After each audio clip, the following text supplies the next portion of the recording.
In this lecture, I will continue the discussion of virtual memory by discussing paging performance and introducing demand paging, copy-on-write, memory-mapped files, and shared libraries.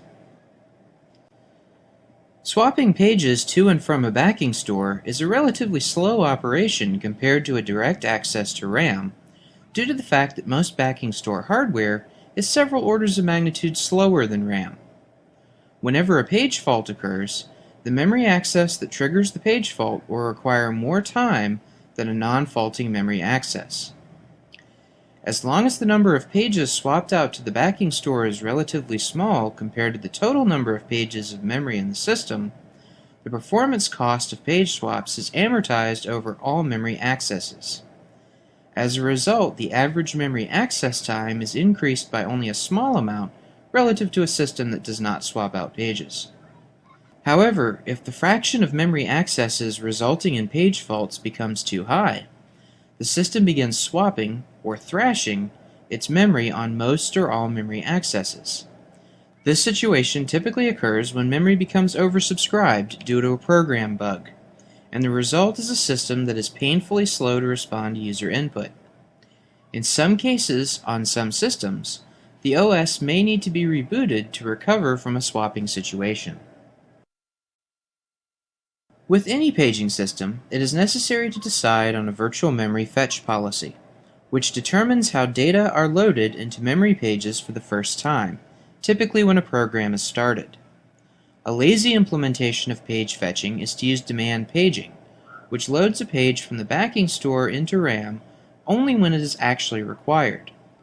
This approach improves the overall responsiveness of the system and increases the degree of multiprogramming at the expense of reducing the initial performance of newly started processes.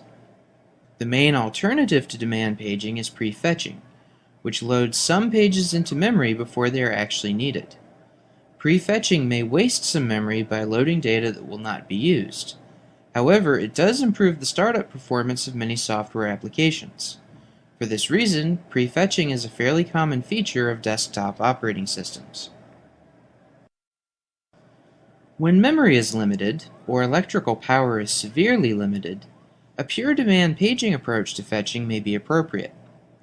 Pure demand paging does not prefetch any pages, including the text segments of newly started programs. When a new program starts, a page fault occurs at the first instruction, and the first page of the program code is loaded into memory. Pure demand paging has the greatest potential to increase the degree of multiprogramming, particularly in situations where physical RAM is extremely limited. In addition, the lack of prefetching can save CPU and memory operations, thus providing a small power savings when operating from battery. As such, pure demand paging could be useful on smaller embedded systems, especially monitoring devices and other systems without direct human interaction. While the fetching policy has a high impact on newly started programs, a copy-on-write approach improves performance whenever a process makes a copy of itself. On Unix-like systems, new processes are created when a running process clones itself with the fork system call. Cloning all memory at fork time could be a slow operation, since a process might be using a large number of pages. Copy-on-write addresses this performance issue by having the clone initially share the original process's memory pages. These shared pages are marked read-only, causing the MMU to fault if either process tries to write to them. The operating system handles this type of fault by copying the page and turning off the read-only bits on both the copy and the original page. This diagram illustrates the copy-on-write process. In the top half of the diagram, the original process forks a child process, which initially shares the original parent's pages. The child proceeds to modify page 3 in the bottom half of the diagram. When this modification is attempted, the MMU raises a fault that traps into the operating system. The operating system makes a copy of the corresponding memory frame, gives the copy to the child process, and removes the read-only setting on both the original and clone page. The child's page is then updated with the modified value from the memory write, and normal process execution resumes. In addition to increasing the degree of multiprogramming by enabling pages of memory to be swapped out to a backing store, the virtual memory subsystem can also be used to improve I/O performance for processes on the system. When programs request I/O from persistent storage devices, these requests generally take a significant amount of time to fulfill due to the relatively slow speed of the persistent storage device. Since many processes perform frequent reads and writes of small pieces of data, the performance overheads caused by waiting for device I/O to complete can become substantial. The virtual memory subsystem can be made to reduce this overhead by memory mapping files. Page-sized pieces of a file are loaded into memory where they can be read and written efficiently.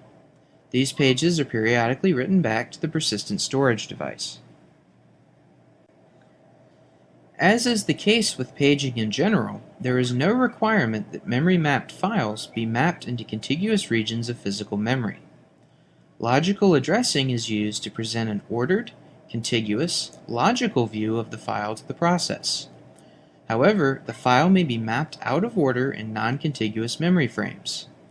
Although the file will be put back in order when it is stored to disk, the file still might be non-contiguous if the file system is fragmented. To reduce the total amount of memory required by a program, and to make software development easier, certain programming routines are implemented in shared libraries, which can be used by multiple programs on the system. When these libraries are used by a program, they must be made available to the program when it runs. In the simple case, which defeats the memory-saving potential of shared libraries, the compiler may statically link or copy the library into the program executable at compile time. A more efficient approach is for the loader to link the program to the shared library at runtime. On disk, precompiled shared libraries are stored in binary form as shared objects or .so files on Unix. These libraries are called dynamic link libraries, or DLLs, on Windows. Runtime dynamic linking of these shared libraries relies on read-only shared pages that can be used by multiple programs at the same time. Shared libraries are made available to processes by mapping them into the middle of the logical address spaces of each process, between the stack and the heap. These shared objects limit the maximum size to which the stack or heap can grow before running out of space. A situation in which shared library mapping becomes a problem is when virtual machines are implemented on 32-bit hosts. The hypervisor process on these hosts has a maximum logical address space of 4 GB. When the hypervisor tries to allocate a large contiguous block of memory to provide RAM to the guest system, the allocation could run into the shared libraries, resulting in a failure. I have seen this type of failure occur on a 32-bit host when trying to allocate a contiguous block of just over 1.2 GB on a Linux system with 4 GB of physical RAM. It is for this reason that a 64-bit operating system is desirable, even for physical systems with only 2 to 4 GB of RAM.